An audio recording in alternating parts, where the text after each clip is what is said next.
Assalamu alaikum warahmatullahi wabarakatuh. Alhamdulillah. Bismillahirrahmanirrahim. So today we are going to continue with our tutorial, and this time around we are going to focus on the Julia programming language itself.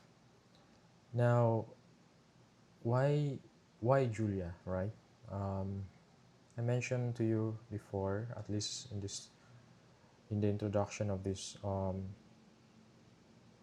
course, is that we are going to use Julia as our tool for doing digital humanities. And there are other alternatives as well. But it's important for us to understand as well, why do we need to why did I choose Julia for this one?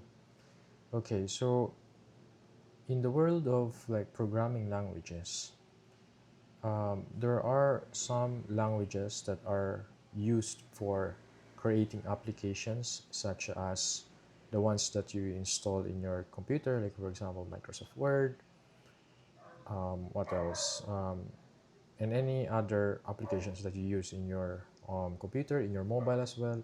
So there are many languages that are used in that area. But for Julia,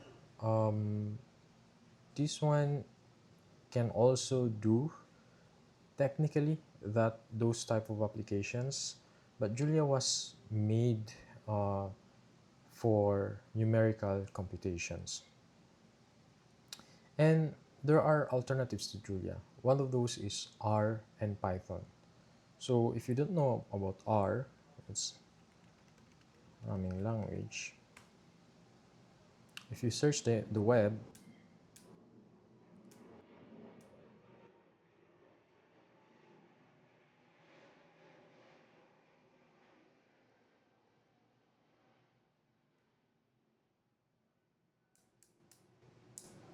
so if you search the web, we have other programming languages that are used for doing data analysis as well. One of those is R, which is the one you see here. I've used R as well. It's actually a language for doing statistical analysis. And so back in my college, because I'm a statistician by training, we use this to do some statistical, say, modeling and statistical visualization. So it's actually a powerful language as well, I would say. And then after graduating from university, or at least prior to graduating the university, I also studied Python towards the very end of my degree. Uh, and I studied this for mainly because I also see the popularity of it increasing that time for doing data analysis as well.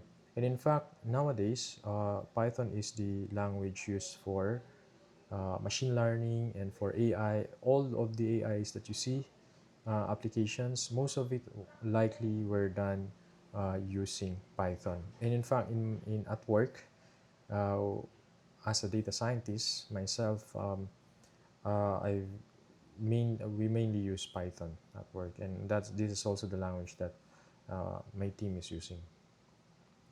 Now, in terms of like what is this? As to how we compare it to Julia, why did I decided to go with Python? With Julia instead of Python and R, right?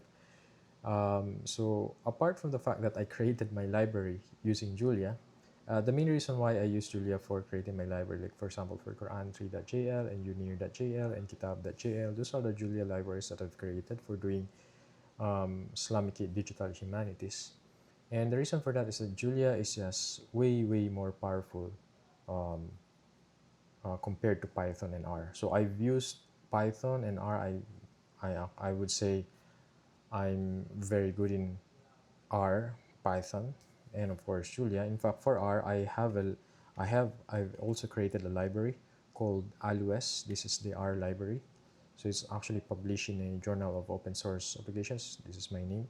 So this is an R package that I've created. So I would say I'm well adept as well with the language. And for Python, this is the daily language that I've used ever since when I joined corporate. So from my previous company up until now, simply because that's the um, de facto language for doing AI. So, but despite that, I know the limitations of these languages. I also know the what is this? Yeah, like for example, the advantages of using Julia and versus R and Python. And one of those reasons is, as you can see here, I have a summary here. So number one is that Julia is very, very fast. And it's very fast. It's faster relative to, say, Python and R.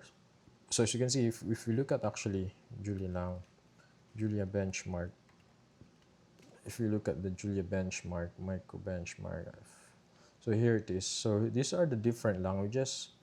And as you can see, the fastest language is C. And then, of course, you want the dots here to be below, of course, or at least equal to this one, which is the baseline, which is the C. This is the time it takes to process this type of what is this, tasks. And as you can see, R is here, and as you can see, it's taking much longer, right, compared to Julia here. And you can also see Python is also, in some scenarios, it's actually fast, for example, for matrix multiply, but on the other areas, it's also slow. So that's the main reason why I went with Julia. And, and it was not because I discovered it on my own, but it was actually I mean, it was actually introduced to me by a one of my instructor, a French, who actually taught us to do some Python as well in one of my work.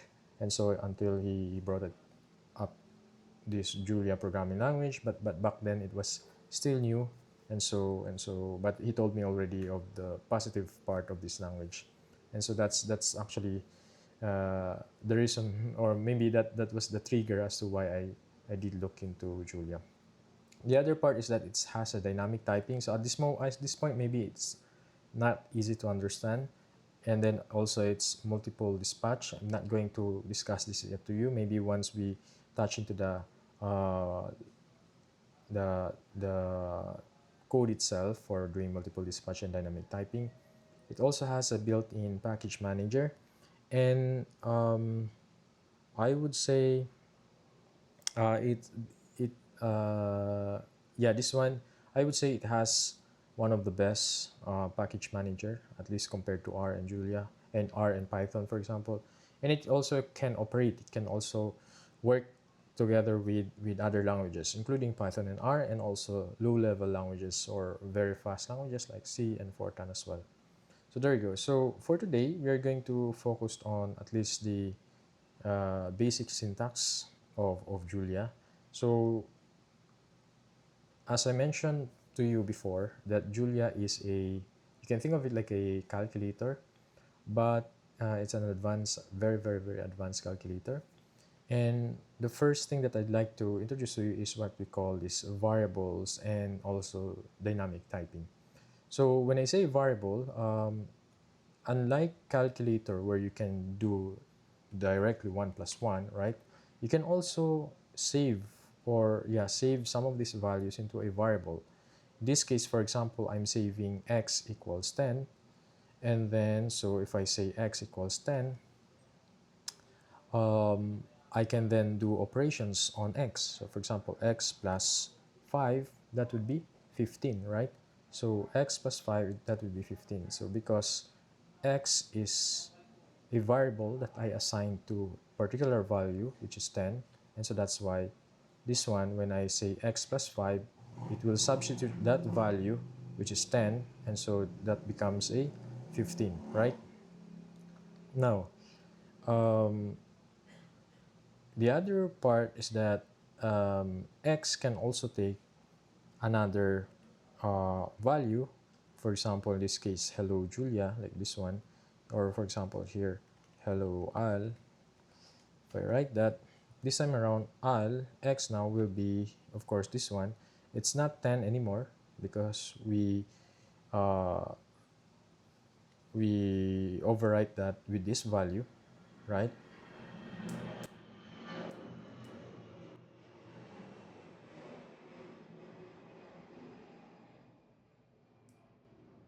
And then and then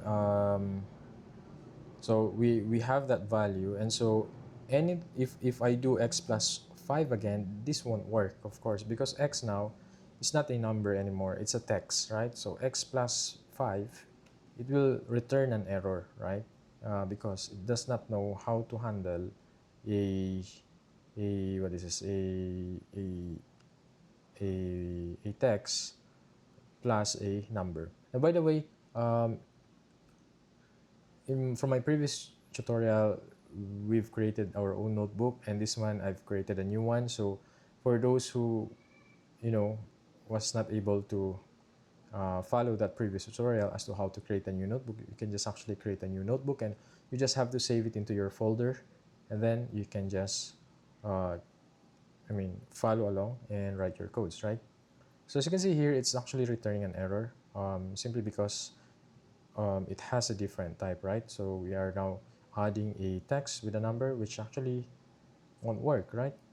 And so the reason for that is that, and the reason why Julia knows that it cannot add two different types of values, in this case text versus a number, there's also a what is because there's also a concept of types in Julia, and these types are actually types of values that we assign to a variable that the operations or the functions that we're going to use also depends on this. So for example, the operations that we use here plus depends on the values that you put here on the left side and also on the right side. And so if both are numbers, it will actually proceed. Otherwise, these operations will not proceed if it is a text, for example. So the operation depends on the types of the values that you put into it, right? And so it's also important for us to understand early on that there's this concept of types in Julia, and actually in any programming languages as well. So for us to know if this is what type of value is this one versus what type of value is this one, we can run something like this, for example. So we assign it with x equals 10,